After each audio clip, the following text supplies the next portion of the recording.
नमस्कार, आप देख रहे हैं MKEP national 24x7 news channel. मैं मूर्ध्वज कुमार। आइए नजर डालते हैं आज की कुछ प्रमुख खबर की।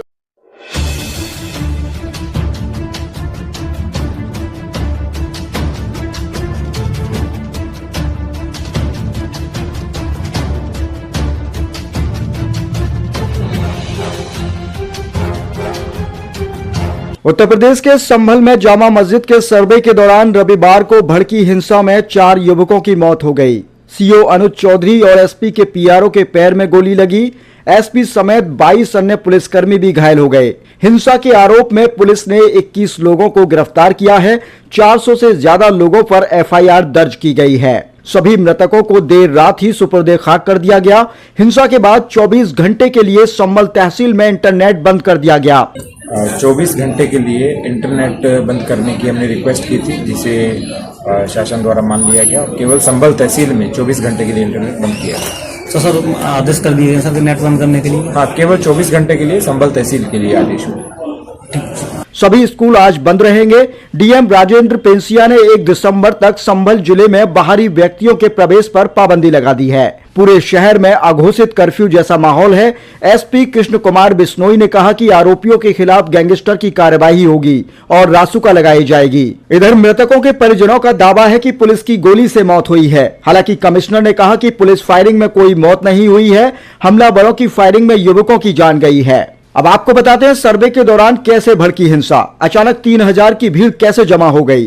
रविवार सुबह 6:30 बजे डीएम एसपी के साथ एक टीम जामा मस्जिद पर सर्वे करने के लिए पहुंची थी। टीम को देखकर मुस्लिम समुदाय के लोग भड़क गए। कुछ ही देर में करीब 2 से 3000 लोग जामा मस्जिद के बाहर पहुंच गए। पुलिस ने रोकने की कोशिश की तो भीड़ में शामिल कुछ लोगों ने पथराव शुरू कर दिया।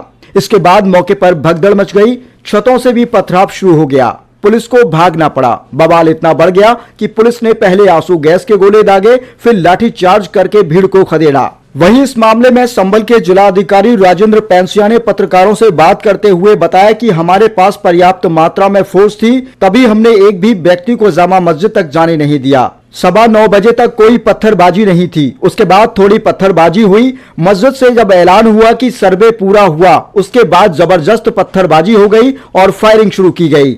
अचानक 5 से 10 किलोमीटर एरिया से काफी लोग आ गए थे।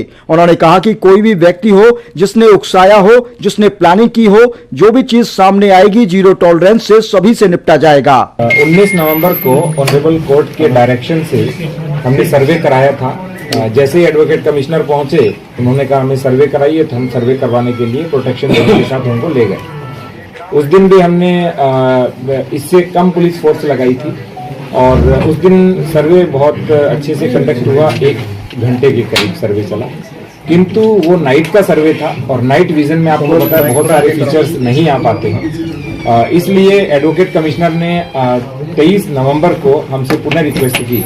तो उसी रिक्वेस्ट के क्रम में आज सुबह हम 7:15 बजे कोतवाली संभल पहुंचे और कोतवाली संभल पहुंचकर हमने जो इंतजामिया कमेटी है उनके सभी सदस्यों को बुलाया। तो उसमें उन्होंने अपने 4 सदस्यों को ले जाने की बात कही। इसके साथ एडवोकेट कमिश्नर थे और 2 वादी की ओर से वकील थे। तो ये सब लोग आज गए और लगभग 7:30 बजे पूरा सर्वे शुरू हुआ और 10 बजे सर्वे पूर्ण हो गया और 10:15 साढ़े 10 के आसपास जो पूरी टीम थी सर्वे की, उसको हम जो एक इलाका था जहां पर भीड़ नहीं थी, वो एरिया वो है जहां पर जो बहुसंख्यक आबादी है वो रहती है, हिंदू आबादी रहती है, वहां से हम उस पूरी टीम को लेके गए। उस टीम के ऊपर किसी प्रकार का कोई पथराव नहीं होने दिया गया, क्योंकि सारा जो बवाल था वो पीछे के एरिया में चल रहा था। सर, ये जो बवाल हुआ, आप डिस्ट्रिक्ट एडमिनिस्ट्रेशन की तरफ से हैं, आपको पता होगा एलआईयू की टीम एक्टिव रहती है। क्या इस बात की जानकारी आपको कल रात में या कुछ दिनों पहले नहीं थी कि इतनी बड़ी संख्या में भीड़ इकट्ठा होगी जब सर्वे होगा, या ये इंटेलिजेंस का आपका फेलियर है?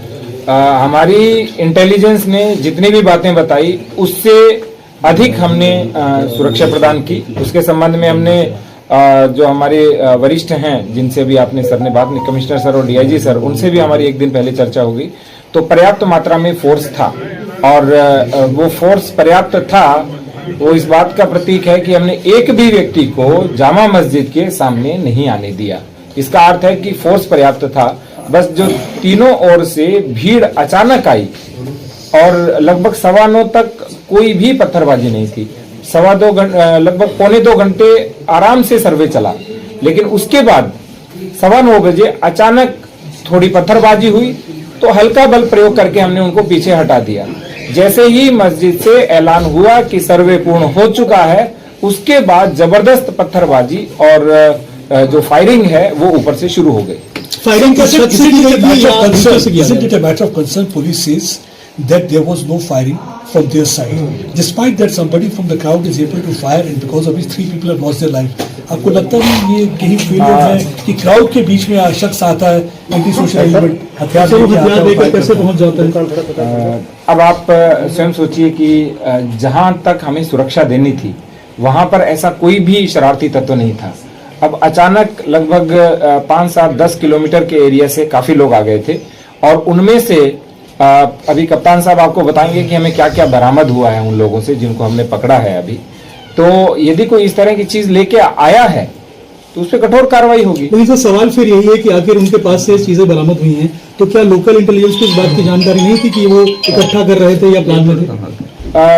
लोकल इंटेलिजेंस की जितनी सूचना थी उसके आधार पे हमने पर्याप्त सुरक्षा दी थी और जब अचानक सब कुछ हो जाता है, किसी ने कोई उसको उकसा देता है तो भीड़ इस तरह से आई कि एकदम पता ही नहीं चला।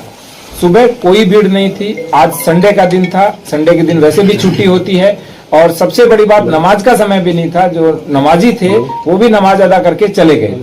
सर 4 सीनियर ऑफिशियल्स, 20 पुलिसमैन, एक डिप्टी कलेक्टर है क्रिटिकली इंजर्ड है, फ्रैक्चर से भी सफर कर रहे डिप्टी कलेक्टर, 3 लोगों की जान चली गई। करंट सिचुएशन क्या है?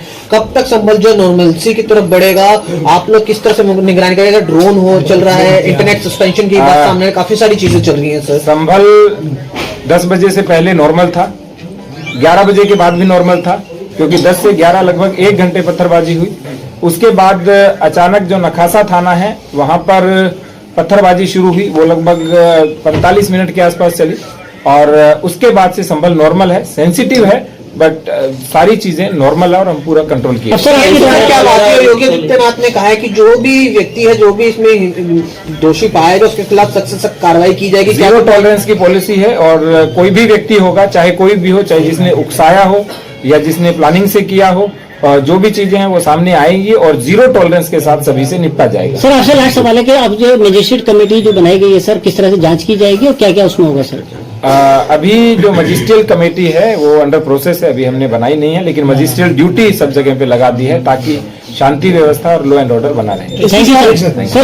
यूट्यूब पर लाइव खबरें देखने के लिए MKUP national 24x7 news channel को सब्सक्राइब करें और ज्यादा से ज्यादा शेयर करें। फिर मिलते हैं ऐसी अन्य बड़ी खबरों के साथ। देखते रहिए MKUP national 24x7 news channel.